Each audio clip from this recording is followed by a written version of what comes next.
Praise the lord. ప్రియమైన దేవునికి బిడ్డలారా, అందరూ బాగున్నారా? మీ అందరి కొరకు ప్రత్యేకంగా ప్రతిరోజు ప్రార్థన చేస్తున్నాం. ఈరోజు దేవుని వాక్యం ధ్యానించుకోవడానికి దేవుడు చూపిన మహాకృపను బట్టి దేవుని ఎంతగానో నేను స్తుతిస్తూ ఉన్నాను.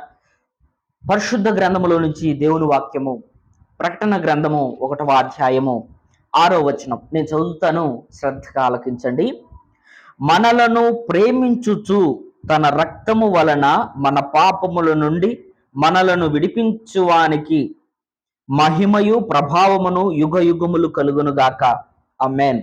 ఆయన మనలను తన తండ్రియగు దేవునికి ఒక రాజ్యముగాను యాజకులుగాను చేసెను.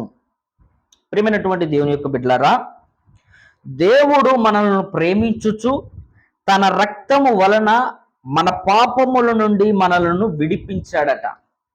అర్థమవుతుందండి? దేవుడు మనల్ని ప్రేమించి మనం చేసినటువంటి పాపాల నిమిత్తమై ఆయన శిక్షను అనుభవించి మనం చేసినటువంటి పాపాల నుంచి విముక్తి చెందటానికట ప్రభువు మనల్ని ఆయన యొక్క ప్రేమను మనకు వ్యక్తపరుస్తున్నాడట. ప్రేమైనటువంటి దేవుని యొక్క బిడ్డలారా, దేవుడు మనల్ని ఎంతగా ప్రేమిస్తున్నాడు అనే విషయాన్ని మనం చాలా శ్రద్ధగా మనం తెలుసుకోవాలి. ఏంటంటే, తండ్రి యొక్కయు కుమారుని యొక్కయు పరిశుద్ధాత్మ నామములో బాప్తిసం తీసుకున్నటువంటి వారు దేవుని ప్రేమను ఎరుగక లేకున్నారు. దేవుడు మనల్ని ఎంతగా ప్రేమిస్తున్నాడో, దేవుడు నిన్నెంతగా ప్రేమిస్తున్నాడో, దేవుని ప్రేమ నీపై ఏ విధంగా ఉన్నదో నీకు తెలిస్తే నువ్వు దేవుణ్ణి విడిచిపెట్టవు. ఎందుకో తెలుసా అండి? పితరులు అప్పట్లో పాపం చేస్తే ఏం చేసేవారంటే బలిచ్చేవారు. క్రొవ్విన దూడలను, ఎద్దులను, పొట్టేళ్లను, రకరకాలుగా జంతువులను బలిచ్చేవారు.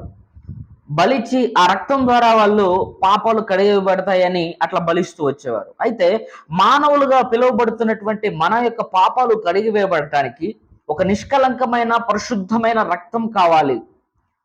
హెబ్రీ పత్రికలో ఉంటుంది, మానవ యొక్క పాపం కడిగివేయబడటానికి ఒక నిష్కలంకమైన రక్తం కావాలని ఉంటుంది. అయితే ఈ భూలోకంలో సృష్టించబడిన ప్రతి ఒక్క వ్యక్తి, ఈ భూలోకంలో ఉన్న ప్రతి ఒక్క వ్యక్తిలో పాపము అనేది ఉంది. కారణం ఏంటంటే, ఆ యొక్క రక్తం, ఆ జీన్స్ ఏవైతే ఉన్నాయో పాపం వలన కలిగినవి. అయితే ప్రేమైన దేవునికి బిడ్డలారా, ఎవరి రక్తము కూడా నిష్కలంకమైన రక్తము కాదు. ఎవరైతే మన పాపాలను విడిచిపెట్టి తండ్రి యొక్కయు కుమారుని యొక్కయు పరిశుద్ధాత్మ నామములో ఎవరైతే బాప్తిసం తీసుకుంటారో వారు మరొక నూతనమైన జీవితాన్ని ప్రారంభించినట్లు లెక్క. అంటే చాలా మంది బాప్తిసం తీసుకోవడానికి ఒకటి ఆలోచిస్తారు. ఏంటో చెప్పనా? బాప్తిసం తీసుకుంటే చాలా నిష్టలు పాటించి చాలా శ్రద్ధగా ఉండాలి. బాప్తిసం తీసుకోలేదు అనుకో, మనం ఎన్ని పాపాలు చేసినా, మనం ఎన్ని మాటలు మాట్లాడినా, మనం ఎన్ని బూతు మాటలు మాట్లాడినా నీళ్ళల్లో మునగ్గానే ఇవన్నీ పోతాయి. చేయాల్సినవి ఏవైతే ఉన్నాయో అవన్నీ చేసి అప్పుడు నేను వస్తానంటారు. అర్థమవుతుందానండి? చాలా మంది, ఇంకొక మంది ఏం చేస్తారంటే, చాలా మంది భక్తి ఎలా ఉంటుందంటే ఒక్కొక్కరు చూస్తే నవ్వు వస్తుంది నాకు. చాలా మంది ఏం చేస్తారంటే మరియమ్మ గుడికి వెళ్తారు, వెళ్ళి జుట్టు కట్ చేపించుకుంటారు. నాకు కొడుకు పుడితే నేను ఎంట్రుకలు ఇస్తాను, నాకు ఆరోగ్యం బాగుంటే ఎంట్రుకలు ఇస్తాను. గుండ్లు ఎక్కడికి? మరియమ్మ గుడి దగ్గర కానీ, ఆ గుడి దగ్గర కానీ, ఈ గుడి దగ్గర కానీ వెళ్ళి గుండు కొట్టించుకొని వస్తారు. ఏంటయ్యా అంటే నేను మొక్కుకున్నా అంటారు. అర్థమవుతుందండి? చాలా మంది మట్టిలో ఆ ఎడారి ప్రాంతంలో చర్చి దగ్గరికి మోకాళ్ళ మీద వెళ్తారు. చాలా మంది తెలంగాణ, తెలుగు రాష్ట్రాలలో, విజయవాడ ప్రాంతంలో అయితే గుణదల కొండ మీదకి ఎక్కుతారు మోకాళ్ళ మీద.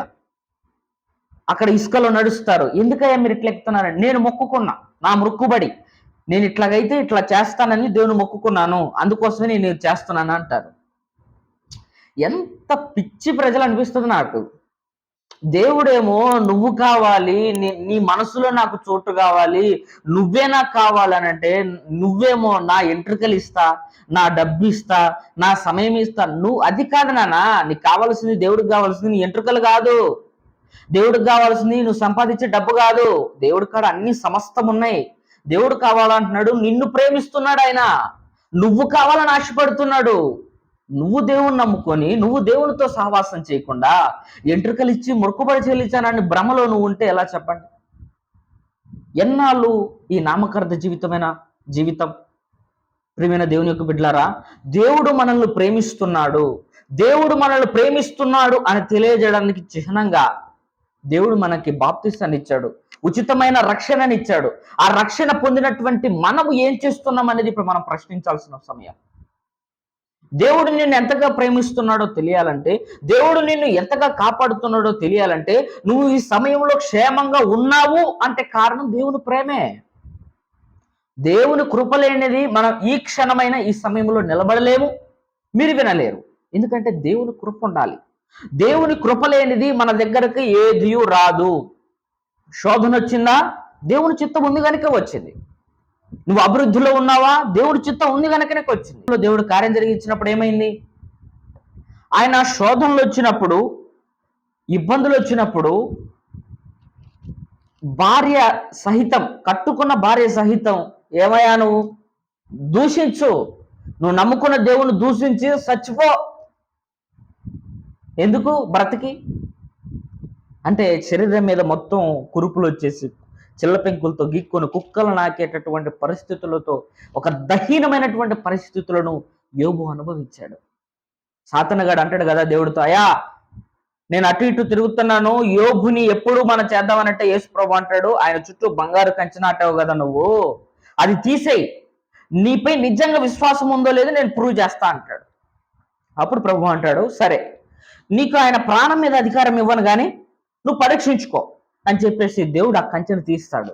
ఎప్పుడైతే ఆ కంచెను తీసివేస్తాడో అన్ని ఎడ్లు, రక్త సంబంధులు, వారి యొక్క పిల్లలు, అన్ని వాళ్ళకున్న ఆస్తి మొత్తం కోల్పోవటం జరిగింది.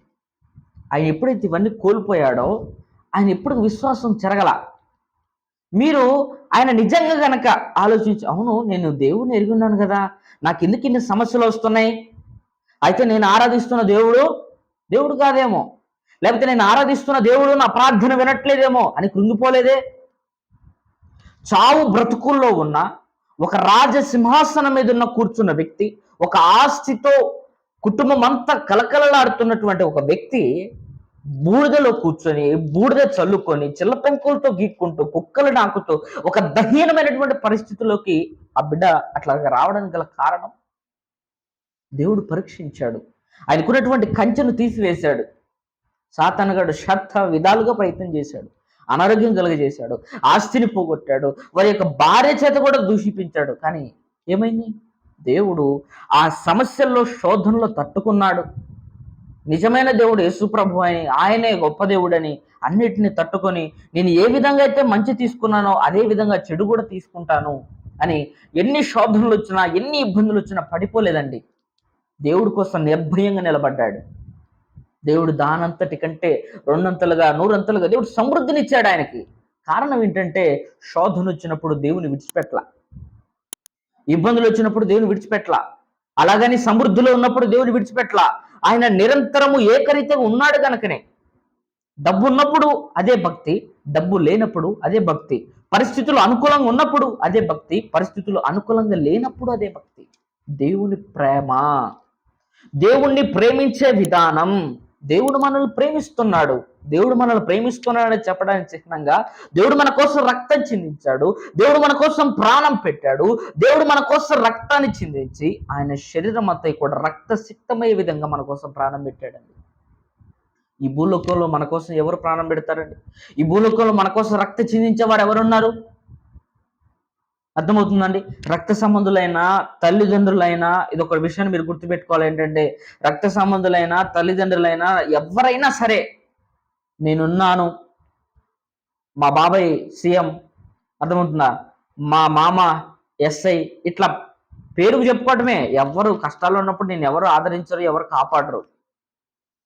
పేరుకు మాత్రమే మనుషులు, స్వార్థపూరితమైన మనుషులు అండి. వాళ్ళ దగ్గర ఉండే ప్రేమ డంబమైనది. ఈ భూలోకంలో జీవించినంత కాలమే, అది ఎప్పటికీ శాశ్వత కాలం ఉండదు. కానీ దేవుడు నీపై చూపే ప్రేమ శాశ్వతమైన ప్రేమ. ఎందుకు బాధపడుతున్నావు? ఎందుకు దిగులు చెందుతున్నావు? దేవుడు నీతో తోడుగా ఉన్నాడు. దేవుడు నీ మాట వినాలని, దేవుడు నీతో మాట్లాడాలని ఆశపడుతున్నాడు. కానీ నువ్వు దేవునికి ప్రార్థన చేయట్లేదు, దేవుని మీద విశ్వాసం లేదు, కానీ మొక్కుబళ్ళు చెల్లిస్తున్నావు. నీ జీవితంలో, నా జీవితంలో ఇది చేస్తే నేను 10 మందికి అన్నాలు పెడతా, నా జీవితంలో ఇది చేస్తే నేను గుండు కొట్టించుకుంటా, నా జీవితంలో ఇది చేస్తే నేను మోకాల మీద నడుస్తా. ఇదా నీ ప్రతిష్టత? ఇదా నీ మొక్కుబడి? ఇది కాదండి. దేవుడికి కావాల్సింది మన హృదయం, దేవుడికి కావాల్సింది మనము. మన కోసం ప్రాణం పెట్టి మన కోసం రక్తం చిందించితే నువ్వు కాకుండా నీకున్న జుట్టుని, నీకున్న వ్యర్థమైన పదార్థాన్ని దేవుడికి ఇస్తే ఎట్లాగా? కాబట్టి ప్రేమైన దేవునికి బిడ్డలారా, దేవుడు మన కోసం రక్తం చిందించాడండి, మన కోసం ప్రాణం పెట్టాడండి. ఆయన రక్తం అంతా కూడా శరీరం అంతా నాగేల వలె దున్నబడి రక్తము కారుతూ చివరి రక్తపు బొట్టు వరకు రక్తాన్ని కార్చి మన కోసం ప్రాణం పెట్టాడు యేసయ్య. దేవుడి కోసం నువ్వేం చేస్తున్నావు ఒక్కసారైనా ఆలోచించావా? అయ్యా, నీ పాదాలు పట్టుకోవాలని ఆశగా ఉన్నది. అయ్యా, ఒక్కసారైనా నాతో మాట్లాడు ప్రభు, ఒక్కసారైనా నన్ను దర్శించేసయ్యా. అయ్యా, నిన్ను చూడాలని ఆశగా ఉన్నది. అయ్యా, నిన్ను ముట్టాలని ఆశగా ఉన్నది. నన్ను దర్శించు ప్రభా. పరిశుద్ధాత్మదేవా, నన్ను స్పర్శించండి. పరిశుద్ధాత్మదేవా, నన్ను ఆకట్టుకోండి. పరిశుద్ధాత్మదేవా, నీ యొక్క అభిషేకముతో నన్ను అభిషేకించేసయ్యా. నన్ను తాకండి ప్రభా, నన్ను ముట్టండి యేసయ్యా. నాతో కాపాడు ప్రభా, నా కుటుంబాన్ని కాపాడయ్యా, మా జీవితాన్ని బాగుపరిచేసయ్యా. ఎన్నాళ్ళు ఇటువంటి పరిస్థితులలో మేము ఉంటాం, ఎన్నాళ్ళు ఈ దహనమైనటువంటి పరిస్థితులలో ఉంటాం. అయ్యా, నువ్వు లేనిది మేము ఈ క్షణాన్ని బ్రతకలేమయ్యా. నీ కృప లేనిది మేము ఈ క్షణాన్ని బ్రతకలేము యేసయ్యా. నీ కృప కావాలి నాయన, నీ దయ కావాలి యేసయ్యా. నువ్వు లేనిది ఏ క్షణమైనా మేము బ్రతకలేము యేసయ్యా. నువ్వు లేకపోతే మా జీవితమే వ్యర్థమయ్యా. నువ్వు కావాలి, నీ ప్రేమ కావాలి, నేను అర్థం చేసుకోలేకపోయానయ్యా. ఇన్నాళ్ళు నీ ప్రేమ నేను అర్థం చేసుకోలేకపోయాను యేసయ్యా అని బిగ్గరగా నువ్వు ఎలుగెత్తి నువ్వు ప్రార్థన చేసినట్లయితే దేవుడు నిశ్చయముగా నీ ప్రార్థన వింటాడు. నువ్వు దేవుని వెతకగానే నువ్వు పొందకపోవచ్చున్నావు. దేవుడు నీ కోసం ఎదురు చూస్తున్నాడు. దేవుడు నిన్ను ఎంతగా ప్రేమిస్తున్నాడు తెలుసా? దేవుడు నిన్ను ఎంతగా ఆశీర్వదించాలని ఇష్టపడుతున్నాడు తెలుసా? దేవుని ప్రేమను తెలుసుకోలేక ఈనాడు అనేక మంది యవనస్తులు కాలగర్భంలో కలిసి వస్తుపోతున్నారు. ఈనాడు దేవుని ప్రేమను తెలుసుకోలేక చాలా మంది హృదయాభిములు, చాలా మంది దేవుని ప్రేమ తెలుసుకోలేక లోక ప్రేమలో పడిపోయి దేవుని దూరం చేసుకొని భ్రష్టత్వానికి గురైపోయారు. ప్రేమైన దేవునికి బిడ్డలారా, దేవుడు నిన్ను ఎంతగా ప్రేమిస్తున్నాడో, దేవుడు నిన్ను ఎంతగా ఆశీర్వదించాలని చూస్తున్నాడో. ప్రేమైన దేవునికి బిడ్డలారా, ఈ వీడియో చూస్తున్నటువంటి నువ్వు ఏ ఇబ్బందుల్లో ఉన్నా, ఏ సమస్యలో ఉన్నా, నా దేవుడు నిన్ను ప్రేమిస్తున్నాడు. నీకున్న సమస్యలు నువ్వు తీసేయగలిగినటువంటి గొప్ప సామర్థ్యం కలిగిన దేవుడు, సర్వ సృష్టిని సృజించినటువంటి నజరేయుడైన యేసు నీకున్న సమస్యలను తొలగించగలుగుతాడు గనక ప్రేమైన దేవునికి బిడ్డలారా, రండి, దేవుని పాదాల చెంత మొరపెట్టండి. దేవుడు మిమ్మల్ని దీవిస్తాడు, దేవుడు మిమ్మల్ని ఆశీర్వదిస్తాడు. కానీ ప్రేమైన దేవునికి బిడ్డలారా, నువ్వు దేవునికి ఇవ్వాల్సినటువంటిది మొట్టమొదటిగా నీ ప్రాధాన్యత, మొదటిగా నీ జీవితంలో ఆయనకి స్థానం ఇవ్వు. నీ జీవితంలో దేవుడికి ఇవ్వాల్సింది చాలా మంది ఏమిస్తున్నారంటే దశంభాగాలు ఇస్తే సరిపోతుంది. మనం వచ్చే జీవితంలో, మనకు వచ్చే రాబడిలో దశంభాగం 10వ ఇస్తే మనం ఆస్వాదించబడతామని ఆశపడుతున్నారు. మనకున్నటువంటి ఏదైనా మనకు ఒక ప్రెగ్నెంట్ ఉంటే, బాబు పుడితే, పాప పుడితే నేను జుట్టు కట్ చేసుకుంటానని, ఒకవేళ బాబు పుడితే 10 మందికి అన్నాలు పెడతానని, ఒకవేళ నాకు బాబు పుడితే నేను మెట్ల మీద ఆ యొక్క విజయవాడలో ఉన్నటువంటి గుణదల కొండెక్కుతానని, ఈ విధమైనటువంటి బ్రొక్కుబళ్ళు, ఈ విధమైనటువంటి నామకార్థపు జీవితాన్ని కాదండి మనం కలిగి ఉండాల్సింది. నిజమైన రోషం కలిగిన సేవకులుగా, ఒక నిజమైన రోషం కలిగిన క్రైస్తవుడుగా, ఒక నిజమైన రోషం కలిగిన దేవుని కుమారుడిగా ఉండాలి. దేవుని నమ్మిన నువ్వు గణపరచబడాలి. దేవుని నమ్మిన నువ్వు, దేవుని ప్రేమను తెలుసుకున్న నువ్వు, నీ కుటుంబము నాటికి అభివృద్ధి చెందే విధంగా ఉండాలి. అపోస్తుడైన పౌలు అంటాడు కదా, దేవుని ప్రేమను రుచి చూచి తెలుసుకోనండి.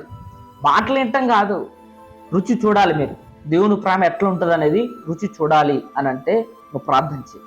అయ్యా, నేను నీతో మాట్లాడాలి, నీ ప్రేమను నేను తెలుసుకోవాలి.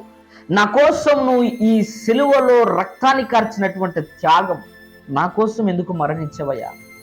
అయ్యా, నువ్వైతే నా కోసం 2000 సంవత్సరాల క్రితమే నా కోసం మరణించి, రక్తం చిందించి, ప్రాణం పెట్టి, విలువ పెట్టి నన్ను కొన్నావు. మరి నీ కోసం నేనేం చేయాలి? నీ కుమారుడుగా ఉన్నటువంటి నేను నీ కోసం ఏం చేయాలి ప్రభువా అని నువ్వు ప్రార్థన చేయి. దేవునితో మాట్లాడతాడు. పరిశుద్ధాత్మ అభిషేకాన్ని పొందుకో. పరిశుద్ధాత్మ అభిషేకంతో నింపబడు. దేవుని ఆత్మలో సంపూర్ణునిగా నువ్వు ఉండు. దేవుని ఆత్మ చేత నువ్వు నింపబడితే, పరిశుద్ధాత్మ అభిషేకము చేత నువ్వు నింపబడితే దేవుడు నీకు తోడుగా ఉంటాడు. నువ్వు చేసే ప్రతి పనిలో దేవుని ఆత్మ నీతో పనిచేస్తాడు.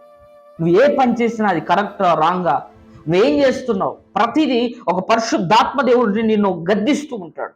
ప్రార్థన చేయలేదా? ప్రార్థన చేయి, ప్రార్థన చేయి. నువ్వు ఎక్కడైనా అబద్ధం ఆడావా? ఎందుకు అబద్ధం ఆడావు? వెళ్ళి మళ్ళా క్షమాపణ చెప్పని నీకంతటా నీకే ఒక స్వరం వినపడుతున్నట్లుగా ఉంటుంది. కాబట్టి ప్రియమైన దేవునికి బిడ్డలారా, మీ అందరికీ నేను చెప్పేది ఏంటంటే, దేవుడు నిన్ను ఎంతగానో ప్రేమిస్తున్నాడు. దేవుడు నిశ్చయంగా నిన్ను ఆశీర్వదిస్తాడు. దేవుడు నిన్ను దీవిస్తాడు. కానీ కొంత సమయం ఉన్నది. వెయిట్ చేయి, ప్రార్థన చేయి. ఏ సమయంలో ఈ యొక్క వీడియో నువ్వు చూస్తున్నావో నాకైతే తెలియదు, కానీ అంతరింద్రియాలు ఎరిగి ఉన్నటువంటి గొప్ప దేవుడు, నా నజరేడైనటువంటి యేసు, ఆయనకు అన్నీ సాధ్యమే. నీకున్న బలహీనత కావచ్చు, నీ కుటుంబ పరిస్థితులు కావచ్చు, కోర్టు సమస్యలు కావచ్చు, నీకున్న ఏ బలహీనత అయినా, ఏ సమస్య అయినా, నా నామంలో మీరు ఏది అడిగినను నేను అది మీకు అనుగ్రహిస్తానన్న దేవుడు. మీరు ప్రార్థించండి, యేసు నామములో మీరు ప్రార్థించండి. మీ జీవితాలలో నూతనమైన ద్వారాలు తెరవబడును గాక. ఆమేన్. ప్రార్థించుదాం. అందరు కన్నులు మూసుకోనండి. పరిశుద్ధుడా, పరమ తండ్రి, నీకు స్తోత్రాలయ్యా. గొప్ప దేవా, ఆశ్చర్యకరుడా, నీకు స్తోత్రం. నీ ప్రేమ గొప్పది, నీ జాలి గొప్పది, నీ దయ గొప్పదయ్యా. ఈ యొక్క వాక్యాన్ని వింటున్నటువంటి బిడ్డలందరి జీవితాలలో మీరు గొప్ప ద్వారాలు తెరవండి. నజరేడైన యేసు నామములో వారి జీవితంలో ఉన్న శోధన తొలగించు. నజరేడైన యేసు నామములో వాళ్ళకున్నటువంటి కుటుంబ పరిస్థితులను మీరు మార్చమని ప్రార్థిస్తున్నాను. ఈ వీడియో చూస్తున్న వారు ఏ పరిస్థితుల్లో ఉన్నారో, ఏ సిచ్యువేషన్స్ లో ఉన్నారో, ఫైనాన్షియల్ ప్రాబ్లం చేత, కుటుంబ సమస్యల చేత, అనారోగ్య సమస్యల చేత, ఏ బలహీనతల చేత బాధపడుతున్నారో, నజరేడైన యేసు నామములో ఆజ్ఞాపిస్తున్నా, వారి జీవితంలో మీరు ద్వారాలు తెరవమని ప్రార్థిస్తున్నారు. నజరేడైన యేసు నామములో ముయ్యబడిన ద్వారాలను తెరవమని ఆజ్ఞాపిస్తున్నాను. తండ్రి, నీకు స్తోత్రం. బిడ్డలను మీరు దీవించండి, ఆశీర్వదించండి. ఇంకా నీ బిడ్డలు నీకు దగ్గరగా ఉంటకు నీ బలమైనటువంటి అభిషేకముతో అభిషేకించమని ప్రార్థన చేస్తూ యేసు నామములో అడిగి విడుబడపడుతున్నాను తండ్రి. ఆమేన్. అందరికీ ప్రైజ్ ది లార్డ్.